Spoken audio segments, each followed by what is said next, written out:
Hey, everybody. It is Wednesday, July 19th. You're listening to the Mo News podcast. I'm Moshe Wanunu. And I'm Jill Wagner. This is the place where we bring you just the facts.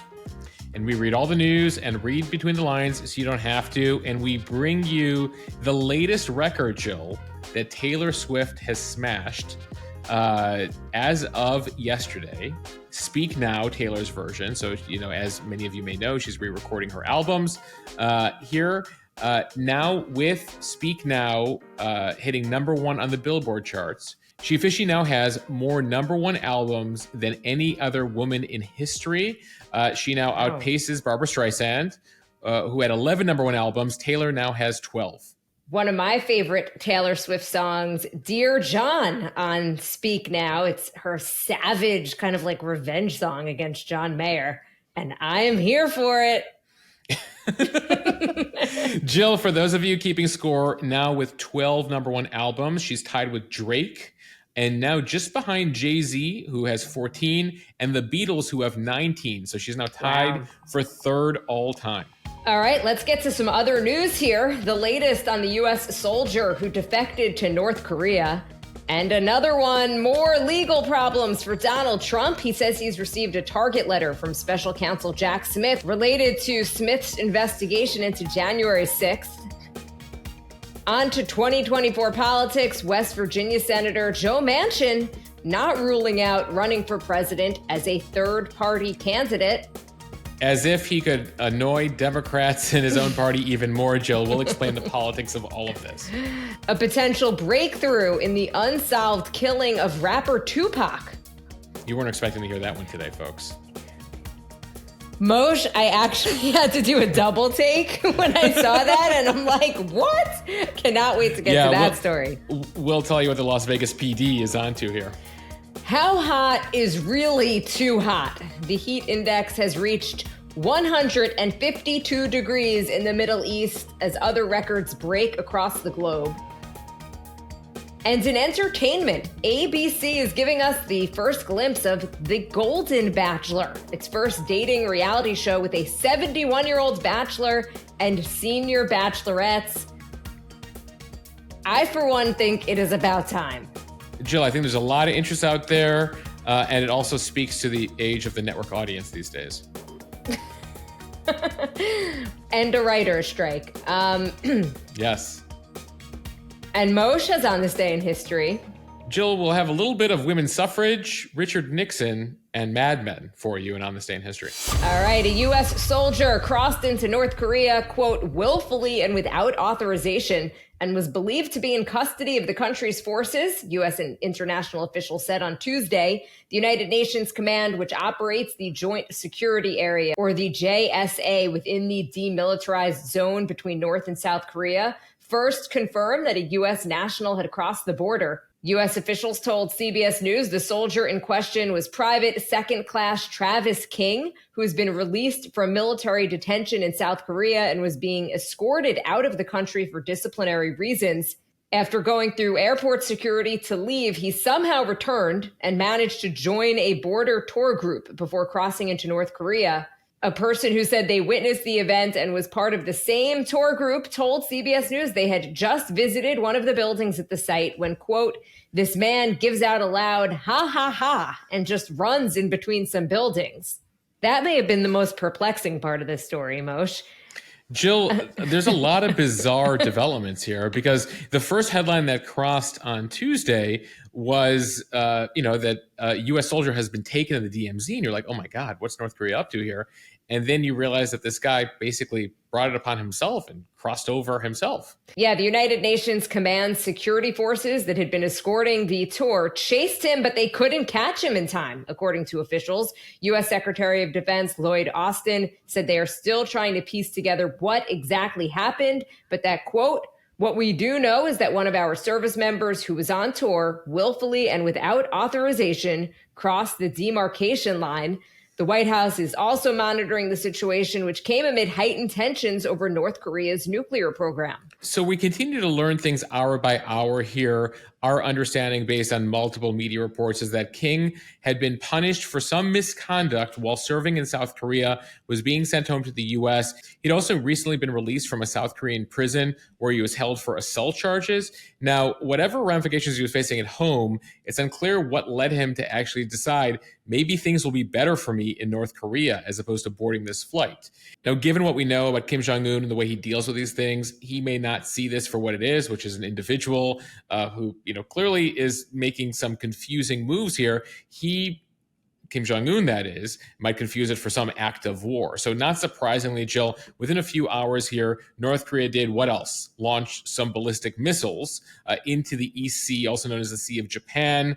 That's according to the South Koreans. No one injured there, but pretty traditional response there from the North Koreans. Also unclear what they're doing with him right now. Remember that there have been multiple Americans held through the years by North Korea, some unfortunately meeting some pretty bad circumstances. As far as how he made it across in the DMZ here, tours of the DMZ, if you've ever been a tourist to South Korea, they've been ongoing since the 1960s. They're organized by private companies. The UN does tours for its own staff there. It's just about 30 miles north of Seoul, the capital of South Korea. It has a huge historic importance. That's where the armistice was agreed to that ended the Korean War back in 1953. So tourists often go there, but the fact that you would cross that and actually put yourself into the hands of the North Korean troops is, very questionable behavior here. The Americans are still trying to figure out what's happening and, of course, what this means for diplomacy, this one individual, and what this means for the larger situation that involves the North Koreans, the South Koreans, the Japanese, the Chinese. I mean, that's typically how these things go. And as you mentioned, tensions are high. When are tensions not high between us and the North Koreans, the regime of Kim Jong-un, especially in recent months as he's been launching multiple missiles? There has been a fear also that Un could be on the verge of doing another nuclear weapons test, which would be a significant escalation here, go against a bunch of agreements. There have been multiple military exercises recently, too, as the U.S. continues to prepare the Japanese and the South Koreans for the potential that Kim Jong-un could try to declare war at some point. And so this week, actually, the USS Kentucky arrived in South Korea. That's a nuclear-powered submarine at a naval base that we have there. So this situation we'll have to continue to monitor. But again, what's wild here, given the circumstances the countries we're dealing with, is this one guy has now created an international incident, and it remains to be seen what it's going to require of the U.S. to bring him back home and how Un reacts to this in the days to come. All right, now back to the United States. Some more legal trouble for former President Trump. He revealed on Tuesday that he expects to again be indicted by special counsel Jack Smith, this time by Smith's January 6th grand jury. In a post on Truth Social, Trump cited what's called a target letter that he received from investigators over the weekend. Such a letter almost always means an arrest and indictment, Trump wrote on his social media platforms. Trump's already been indicted twice this year, once by New York State, having to do with the Stormy Daniels hush money investigation, and then another time by Jack Smith, but in the classified records scandal. Despite the new invite, targets of criminal investigations rarely speak to grand juries, and Trump has not exercised that right in the two other criminal cases in which he has been charged. The letter, though, is the clearest sign yet that Jack Smith is close to seeking a second indictment of Trump, this time, though, for his role in the effort to disrupt the peaceful transfer of power on January 6th. So you'll remember days after Smith's first letter, which was related to classified documents that was back in the spring, just days after that became public, Trump was charged with 37 criminal counts covering 7 different violations of federal law. Now, with the specific crimes that Trump may be charged with in this investigation not really clear, Smith's team has been eyeing potential obstruction charges related to Trump's actions in the days leading up to January 6th and on that day itself, including pressuring his vice president, Mike Pence, to unilaterally block the certification of Biden's electoral victory. Investigators have also examined Trump's consideration of a plan to seize voting machines from states, also his campaign of false claims that the election was stolen, and his role in advancing a plan to assemble bogus slates of presidential electors to stoke a conflict ahead of January 6th.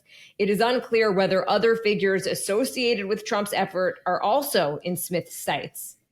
So let's just back up here and remind folks that basically Jack Smith, special counsel, was appointed when it became clear Trump was running for election again.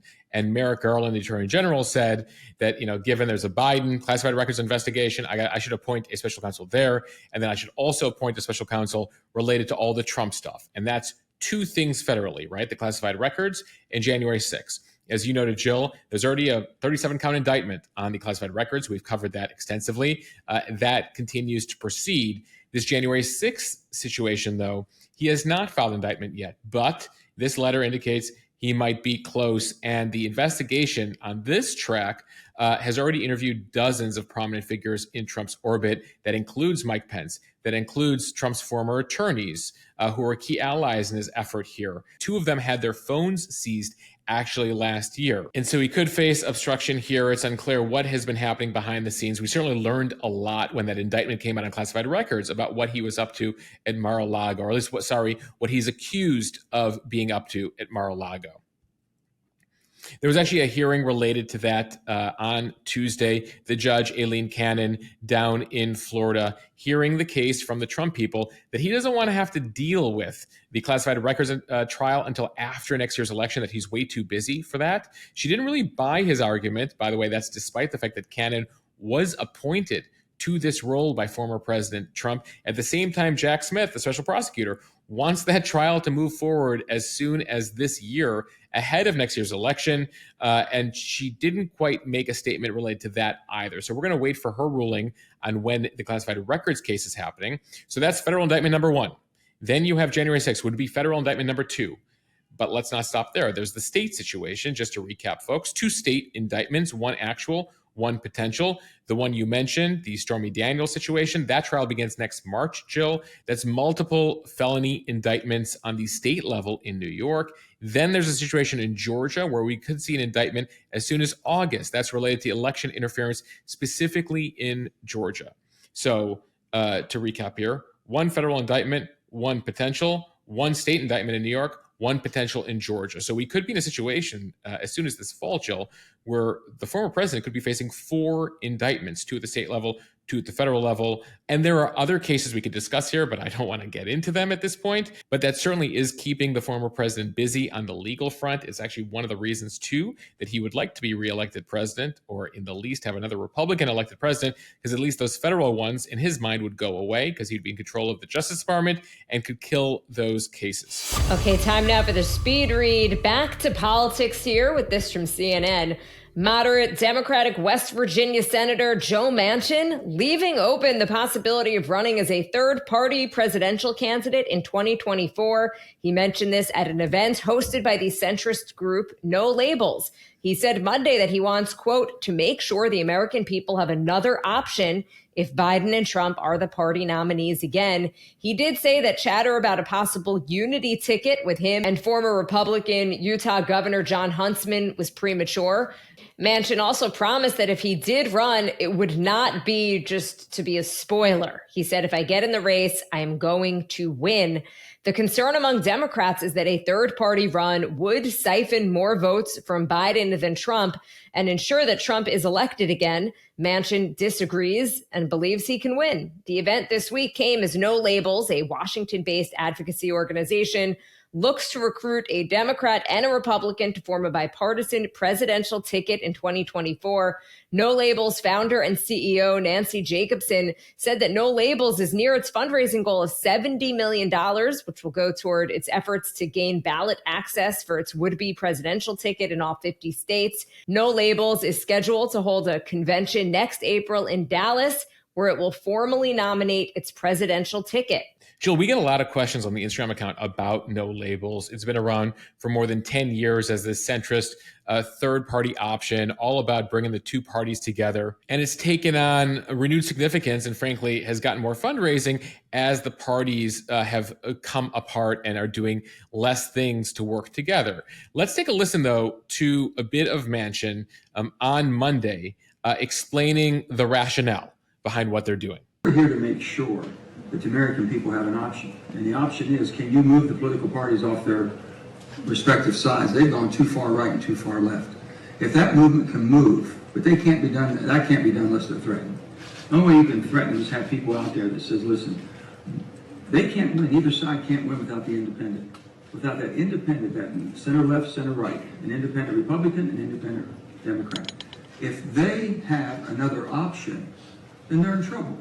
Both parties are in trouble. Moshe, whatever you think of Joe Manchin, most polls do show that a majority of Americans do not want Donald Trump, do not want Joe Biden, and do fall somewhere in the middle. Right. And that's an argument that they've been making for a while, but Democrats will say these are not normal times anymore. And they say that the risk to the democracy, risk to America is existential here. And that especially someone like Manchin, who has a D after his name, should know better than to risk it all for the sake of what they believe is his own ego, frankly, or his own popularity in West Virginia, where voters there would reward him for sticking his finger in the eye of Joe Biden. They're saying, Joe, you know better. Don't mess with this election. Every vote matters. And this is a big issue, right? Because if you look back at 2016 and you look back at Hillary Clinton's loss to Trump, it was very narrow. The third party vote share in 2016 was 6%. And given that she lost by less than 100,000 votes in a few different states, they blame third-party candidates for her loss. Now, in 2020, the third-party vote share went down to 2%. There was no significant real person running there, and Biden won. So the argument from Democrats is avoid this third-party thing. If there's a third party, it's going to take votes more away from Biden than Trump. Joe, you're sort of a pain in our butts here in the Democratic Party, but you help us ensure a majority in the Senate. Please, can you not do this? Yet, no labels, not committed to just running Joe. They're committed to running somebody if Biden and Trump are the nominees. And that concerns folks on the left who don't want to lower the threshold for Trump to win, that he will only need 46 or 45% of the vote if a third-party candidate runs. At the same time, though, to your point, to the polling, to Manchin's point, he said at this event, when are people going to say enough's enough? We hear it every day. Enough is enough. Can't you work together? What about us? What about this great country? And he genuinely believes, John Huntsman, the Republican there, genuinely believes, you remember Joe Lieberman? He's involved in this effort too. They genuinely believe in a middle way where the two sides can work together. And they say, this is not about spoiling anything. This is not about getting Trump reelected. In fact, most of that group, you can say, are not Trump fans. But what they will do, again, according to Democrats, if you look at some of the data, is potentially ensure a Trump reelection. So this is something to watch very closely. Should the result be a Trump-Biden election? And no labels right now, working really hard on getting on the ballot in all of the states. So when they hold their convention, which they say will be in April, and they nominate somebody, that they'll actually be on the ballot and they won't have to be a write-in campaign. But when you go to the polls next November, you'll have them as an option. And so it'll be very interesting to see how the arguments work here, given how close 2016 was. And by the way, 2020 wasn't that much narrower. If you look at the 4 states that Biden was able to beat Trump in, if 60-something thousand votes switch in 2020, Trump's reelected. That's how close the margin's been. And that's why Joe Manchin here and no labels makes folks on the left particularly nervous. Another reason is because they've got money, and for better or worse in politics, money talks. It buys you a lot in the way of ads and just marketing and getting your name out there. It's extremely important, and they have that, which is something a lot of third-party candidates do not. They have the money and they also have the message, right? Because we've been talking about people frustrated. And at a time when the majority of America doesn't want one of these two guys to run the country again, this will resonate with enough Americans who've like, I've had enough. I'll go for the third alternative. I don't care if they win or not. It's the end result of that and how that could break down in various states that could be very interesting. And by the way, we've been talking about how he could siphon votes away from Biden. There's also a scenario where a certain number of Republicans might go to Manchin too. And that's the argument that they'll make is like, actually, we think we're taking the same amount of votes from both parties. So I think it's very early and too soon to say the net effect here, whether it's Joe Manchin, whether it's somebody else. But in the meantime, it's something we'll definitely keep tabs on. And we haven't even touched RFK Jr., which is something that you and I have been meaning to do a podcast and a newsletter on. But he could potentially run as a third-party candidate. Right. He has basically zero chance of winning the Democratic nomination, despite the fact that he's running the Democratic Party. Many of the issues don't necessarily resonate. But long story short, Jill, we're going to do a deep dive in the coming days on RFK, his chances, what's been going on, the most recent controversy over the weekend. But yeah, you could have the potential. You could have Biden, you could have Trump, you could have Manchin running no labels, you could have RFK running in there. Some would argue that just based on his issue set, based on the skepticism of major corporations, the media, etc., he might actually siphon more votes away from the right. It could be a very interesting situation that plays out next November here. Jill, I hate using this term, but it could be unprecedented. Well, if it's not unprecedented, that would be unprecedented. There you go. Okay, now to that potential breakthrough in the killing of rapper Tupac. From the Associated Press, authorities in Nevada confirmed Tuesday that they served a search warrant this week in connection with the long unsolved killing of rapper Tupac Shakur nearly 30 years ago. Shakur was one of the most prolific figures in hip hop. He was killed back in September 1996 in a drive-by shooting in Las Vegas. He was just 25 years old at the time. The Las Vegas Police Department said that the search warrant was executed Monday in the nearby city of Henderson.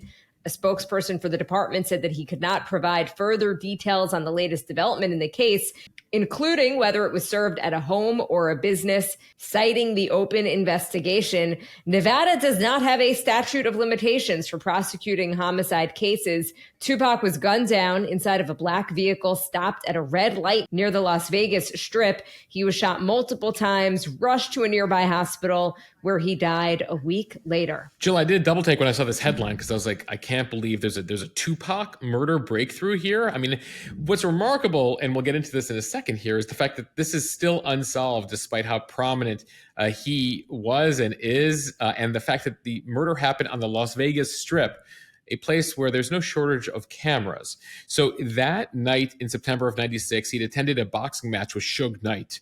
You might remember Suge Knight. He spent a lot of time in prison himself. He co-ran Death Row Records. Suge actually suspected, in various theories out there, of having been involved potentially in Tupac's murder, fearful at the time that Tupac might be leaving Death Row Records. And so no arrests were made in the case. Months later, by the way, people might recall, just in the spring of 97, Notorious B.I.G., Christopher Wallace, was shot and killed in L.A., also in a prominent place. That shooting widely believed to have been connected to Tupac's. There was a whole East Coast, West Coast rivalry at the time, a lot of threats happening in music, in person, at award shows. There's a whole bunch of documentaries on this if you're interested. Anyway, the two murders of Tupac and Biggie, 30 years later, nearly 30 years later, both unsolved. So interesting that Vegas PD says there's a development here. A search warrant was executed. Unclear how much progress they made or how close they might be here. But it's certainly something, as somebody who grew up on the music in the mid-90s, Jill, I have a personal interest in. And for those of you unfamiliar, Tupac, by the way, sold in just his 25 short years, 75 million records. You might know California Love, Dear Mama, some of his hits from then in the early 90s. Moshe, I am with you. I feel like anyone kind of our age, his music was the soundtrack of our youth in a lot of ways. And he and Biggie both taken so young in these violent crimes, not solved. Just really, like you, I did a double take when I saw this headline. And again, so bizarre that like murders that were so prominent of these famous people, unsolved after all these decades. So imagine maybe some of the recent documents have put pressure on Las Vegas PD to actually re-examine the case and see if there's evidence that they may have overlooked at some point. All right, from the Washington Post, as the Northern Hemisphere approaches summer's peak, heat is testing the limits of human survival in the Earth's hottest spots, and demonstrating the extremes that are increasingly possible and probable against the backdrop of accelerating global warming. In recent days, China set an all-time high of nearly 126 degrees, while Death Valley in California hit 128 degrees. That's too shy of the highest reliably measured temperature on Earth. Phoenix observed a record-breaking 19th consecutive day at or above 110 degrees on Tuesday. And in the Middle East, the heat index reached 152 degrees, nearing or surpassing levels thought to be the most intense that the human body can withstand. So heat index, that is the feels like temperature. That 152 figure comes from southwestern Iran, where the temperature was 104 degrees with a 90 dew point and high humidity. That, again, is basically the limits that humans can be exposed to. Yeah, so that's important here, a distinction here between some of the initial high temps, that this is a heat index figure. This is the feels like figure, but still that's what it is. That's what it feels like outside, 152. Jill, there actually isn't comprehensive data for heat index records because, people are wondering, is that the hottest of all time in terms of feels like? We don't actually document that because, again, it's a calculation there between humidity and heat. But this part of the world does see extremely high heat indices. Back in 2003, Saudi Arabia and Tehran actually had a 176 Fahrenheit degree heat index, again, taking the temperature and the humidity. So, Jill, as we talk about, how much the body can withstand here, we should note that if you're not in a situation where you have air conditioning, fans, or shade, the only thing you can rely on to keep yourself cool is your own body, right? And so there's only certain things the body can do to keep itself cooler. Sweating is clearly the key thing the body knows how to do, that transfers heat from the body to the air as it turns from a liquid to a vapor, but that has its limits. So the research has shown that the human body loses its ability to cool itself via sweating at 95 degrees Fahrenheit, 35 degrees Celsius. It's one of the reasons why authorities around the world have been reinforcing in recent days with these record, 100 and above numbers in Europe, in China, Middle East, southern US, that people need to stay indoors because there's only so much your body is capable of doing, even if you're drinking water, et cetera, to withstand these temperatures. You noted, Jill, the new record they broke in Phoenix, by the way, 19 straight days above 110 or at or above 110, even a record by Phoenix summer standards. By the way, that record, 19 days, it could go into the 20s or 30s. They don't expect to let up anytime soon in Arizona. But Moshe, does raise the question of whether sometime soon some of these places will just be uninhabitable. Yeah, there was a story recently about Basra, Iraq. That's a southern city in Iraq, the oil port city, where it's already gotten so hot that, they're saying that at some point we might need to abandon this port city and have a very limited population. This is a big oil hub in Iraq there that borders Kuwait. And so there's going to be certain portions of the world if this continues. Now, by the way, this is not just climate change. We're in an El Nino year. So when El Nino is over in the next year or two, we could have a slightly cooler summer. But at the current pacing, again, we talked a bit about this on the Monday Instagram Live. It's over on the Premium podcast right now, that what we're seeing is changes that happen in the climate that typically take centuries or millennia. We're seeing in a matter of decades right now. And as Earth changes and shifts related to the warming that's happening, that might mean population moves, massive population moves, whether it's water rising in certain Pacific environments, some of those islands, or in these portions of the Middle East or Arizona, et cetera, where it's just, you're not going to be capable of being outside for months at a time. And so what sort of life is that? And so ultimately, do people move? And it'll give rise to this idea that's already out there that the UN has talked about of climate refugees, that people will have to move because the climate is switching. Either it's too dry, too hot, too wet, too this. And so that's something to keep in mind here. And it certainly is supercharging the conversation about what to do about climate change. There's a summit going on this week between the US and China, the two largest polluters in the world. John Kerry's in China right now. And we'll see if that comes to anything. And you and I joked that no, of course it's not. I mean, there might be an try, agreement guys. to make an agreement. But I mean, honestly, what? It's no coincidence. Look, China had its hottest temperature of all time this week, and this translates to productivity. There was a study that came out of China recently that when it's 100 or above, the production in the country, the economy freezes. So there are real, we can talk about the heat, we can talk about summer, people can question it, but there are real economic consequences to the lack of productivity that's possible, when we have this extreme prolonged heat. And so you can talk about the prices and the economic impact of various legislation related to environment. At the same time, though, climate change also has its major economic impact, and that's something we can continue to discuss. All right, Moshe, let's talk entertainment. We got to lighten this up a bit. Good.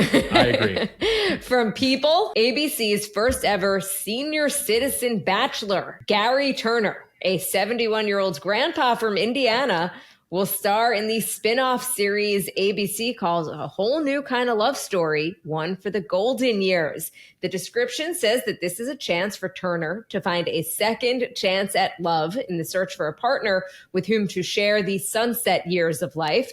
The cast of the original series has typically been in their 20s and 30s. Turner is a retired restaurateur who loves barbecues, playing pickleball, and Chicago sports teams.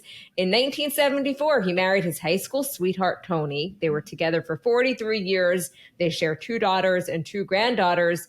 Tony died in 2017, and Turner is now ready to find love again, according to his family. The Golden Bachelor airs on television this fall. Jill, have you seen the interviews with him yet, or the pictures of him? I saw the picture. Cute guy. Good looking guy. Looks pretty young, actually. He looks a very young 71. ABC says they've cast a group of women who they describe as having, quote, a lifetime of experience living through love, loss, and laughter, hoping for a spark that ignites a future full of endless possibilities. So the Golden Bachelor, they first started talking about this back in 2020. They had a casting call on Instagram, and then COVID happened. So that sort of froze things for a while.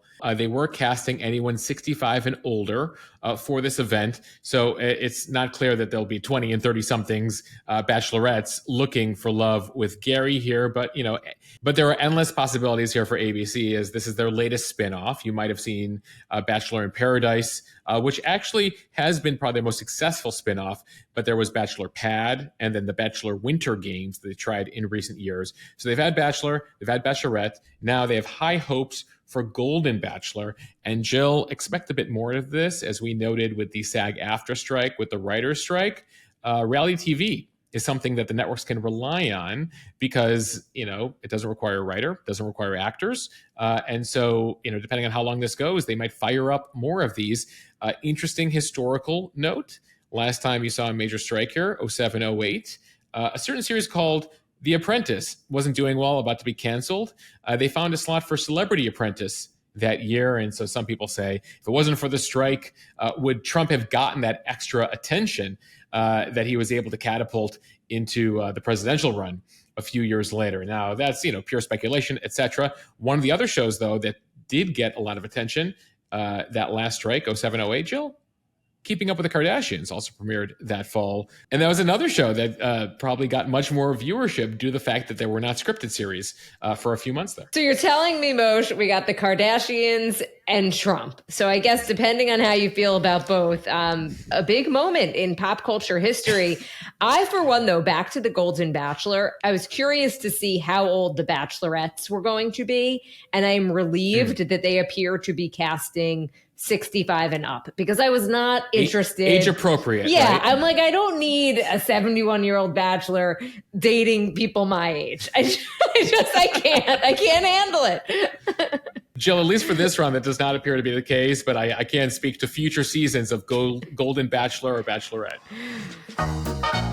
All right, continuing with the historical theme here, Jill, let's go to On This Day in History. On this day in 1848, the women's suffrage movement in the U.S. was launched with the opening of the Seneca Falls Convention.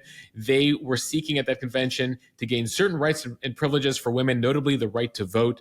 That would take another half century before women would get that right. All right, fast forward now to the 20th century. The Houston Astros hosted the Phillies for the first ever Major League Baseball game on AstroTurf back then, nearly 60 years ago.